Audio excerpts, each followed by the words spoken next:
Hello, എന്തേലും പേര്? ജോബിൻ.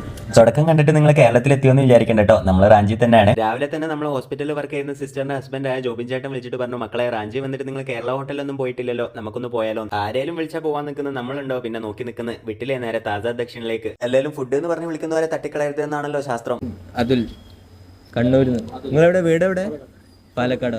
കട മൊത്തത്തിൽ ഒരു കേരള ആംബിയൻസ് ആയിരുന്നു കേട്ടോ. ആകളുടെ ഒരു വിഷമം മൊത്തം ടേബിളിലും കപ്പിൾസ് ആയിരുന്നു. പോരാത്തതിന് നമ്മളെ കൂട്ടത്തിലും സിംഗിൾ ആയി ഞാൻ മാത്രമേ ഉള്ളൂ. അല്ലെങ്കിലും ഫുഡ് കഴിക്കാൻ വന്നാൽ ഫുഡിൽ കോൺസെൻട്രേറ്റ് ചെയ്യണം മിസ്റ്റർ. അങ്ങനെ ഫസ്റ്റ് തന്നെ നമ്മളുടെ ദോശന്റെ കോംബോ വന്നു. ദോശക്കൊക്കെ ഭയങ്കര വലുപ്പമായിരുന്നു കേട്ടോ. അതിലൊക്കെ മടക്കി വെച്ചിരുന്നു കഴിച്ചിരുന്നത്. എല്ലാ ചട്ടിനികളും ഉണ്ട്, അതാണ് സ്പെഷ്യൽ ഹൈലൈറ്റ്. ബാക്കിയുള്ള കടയിലൊന്നും അത്രയൊന്നും കിട്ടൂല കേട്ടോ. നമ്മൾ നേരെ പോയത് ഉത്തപ്പത്തിലേക്കായിരുന്നു. ഉത്തപ്പ കാണുമ്പോൾ എനിക്ക് ഓർമ്മ വരിക, ഉത്തപ്പം വേണോ പിന്നെ ബോണ്ട വേണോ, ഇത്താക്കുചേട്ടൻ തന്ന പുട്ടു വേണോ. 3 വെറൈറ്റി ഉത്തപ്പത്തിന്റെ കോംബോ ആയിരുന്നു കേട്ടോ. 3ഉം ഒരു രക്ഷയില്ല, പൊളി. അപ്പൊ നിങ്ങൾ വിചാരിക്കുന്നുണ്ടാവും ജോബിൻ ചേട്ടൻ എന്തെടുക്കുക എന്നുള്ളത്. ജോബിൻ ചേട്ടൻ ഡയറ്റിലായതുകൊണ്ട് വീട്ടിൽ നിന്ന് മാത്രമേ ഫുഡ് കഴിക്കുമെന്ന് ശബ്ദം എടുത്തിരിക്കുകയാണ് കേട്ടോ. ശബ്ദം തെറ്റിക്കാണ്ടിരിക്കാൻ 10-15 പൊറാട്ട പാക്കും ചെയ്താണ്